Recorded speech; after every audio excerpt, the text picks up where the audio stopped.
Last week, Donald Trump decided that he would push up on Nigeria because of some of the Christians being killed in the northern part.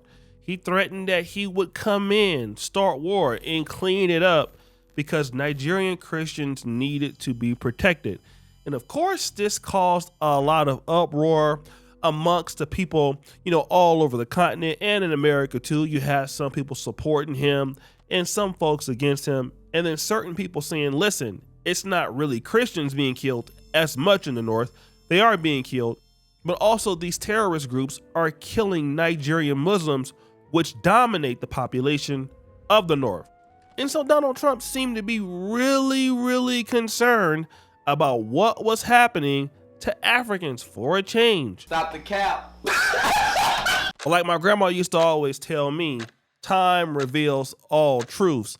And this is true about Donald Trump, because on Veterans Day, he invited a particular individual to the White House called Ahmed Alshara.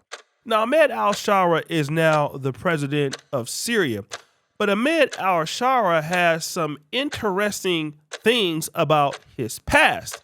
And I'm going to let my brother from the Subi Shop YouTube channel explain exactly what is wrong with his past. Here's exactly what I ask. Is it true that Ahmed Alshara was a member of al-Qaeda?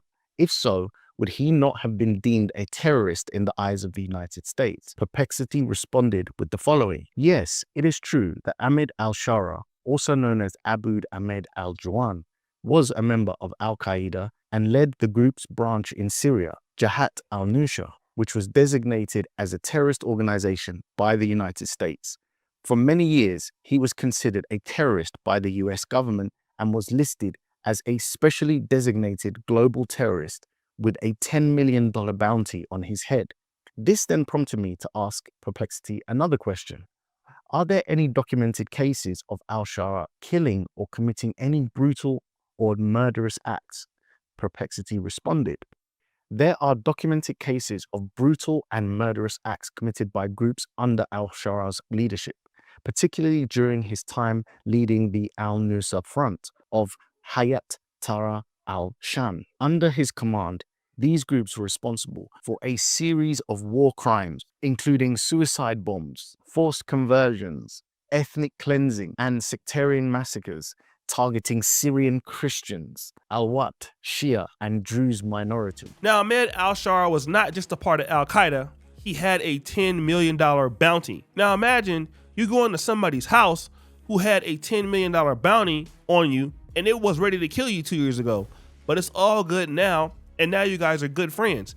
That's the exact same thing that happened with Ahmed Alshara going to the United States. He had that bounty on his head. And what was he doing? Yes, he caused Christian massacres of Christian Syrians. This is documented in his past, but it's not like Donald Trump is trying to avoid it either.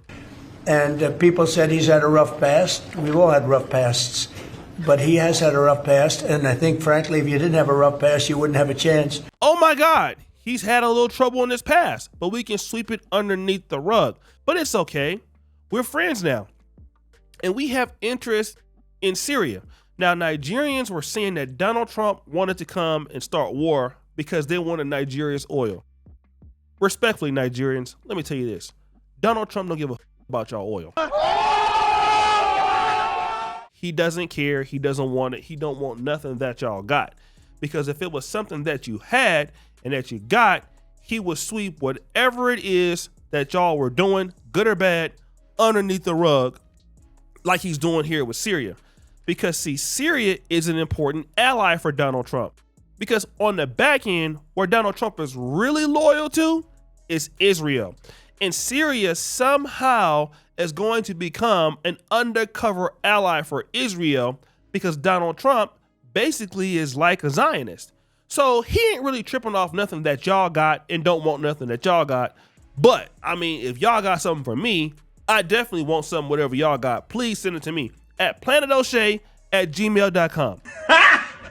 Got him! But it's not only that Donald Trump was basically being hypocritical, being a liar, being shady. Even this was bad. Veterans across the United States are truly upset with the Commander-in-Chief, the President of the United States of America. Yesterday, for those that don't know it, Donald Trump ended up inviting a former commander of al-Qaeda, not only to the United States, but also into the White House, into the Oval Office, shook his hand, greeted him like he was a friend, even though this former al-Qaeda commander ended up slaughtering hundreds, if not thousands, of United States military personnel during that war in the Middle East. This all happened literally yesterday on Veterans Day. They said this right there was a truly slap across American veterans here in the United States of America, because even though American soldiers ended up dying for this country, they will never step foot inside the Oval Office, inside the White House. But a former commander of a known terrorist organization. Now you got the veterans who some of their members in the military passed away because of al-Qaeda, and on Veterans Day, they bring this guy into the White House. Now you guys know I'm a Republican. I vote Republican. I voted for Donald Trump. Is he hypocritical here? Yes. Is he a POS? Absolutely. I'm still pro-black and I'm still in the Pan-African community. Nigeria here is not at fault. But I will say this. This is a Negro wake-up call. And of course, I've been dealing with some complex issues when it comes to the Pan-African community. When it comes to my personal community, hashtag FBA, the reality is the black world must know where it stands.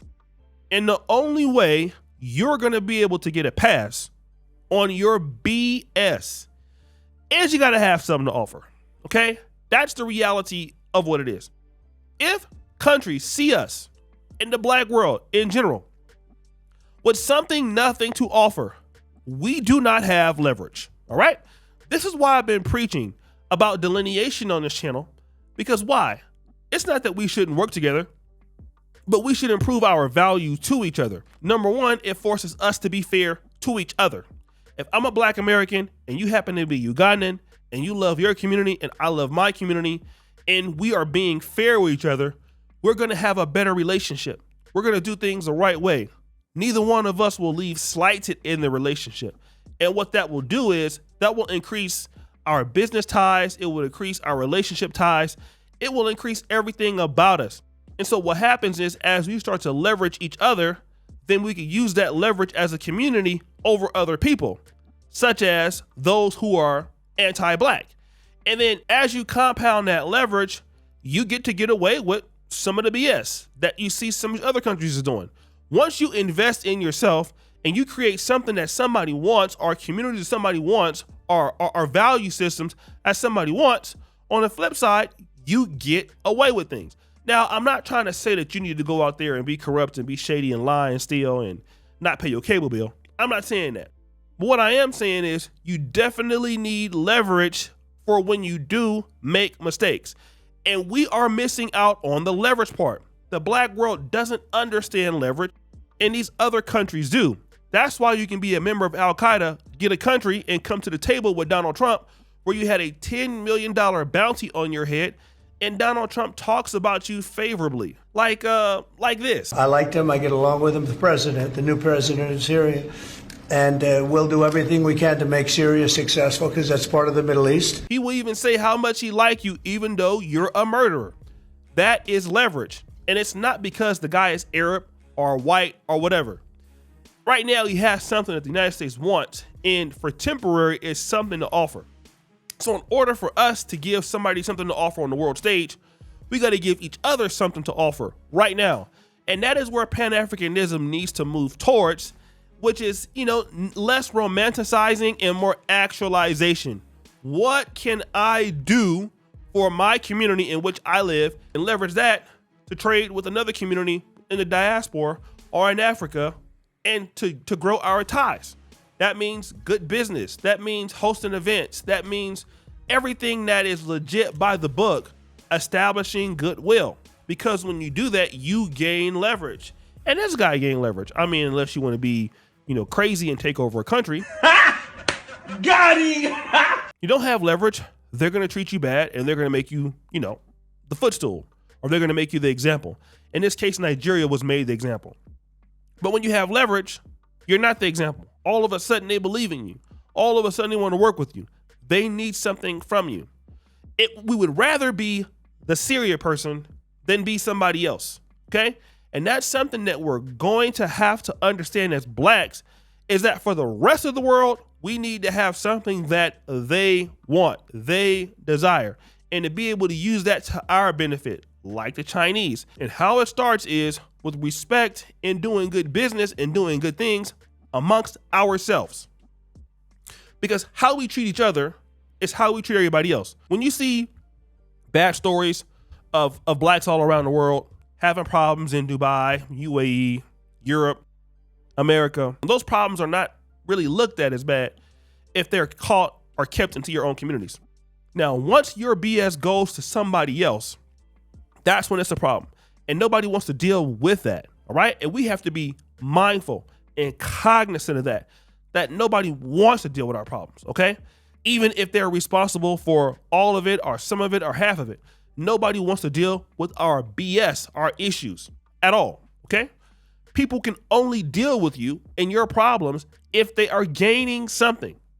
And once we get that mentality that each of us in the community will gain, then they will gain, the world will gain. But if we are not gaining, we take those same bad habits to the rest of the world, and we're looked down upon harshly and judged harshly for those things. And that's added on top of the already embedded anti-blackness. So guys, what do you think? It's your boy O'Shea Dude Jackson back at it again. For Kenganda, we out.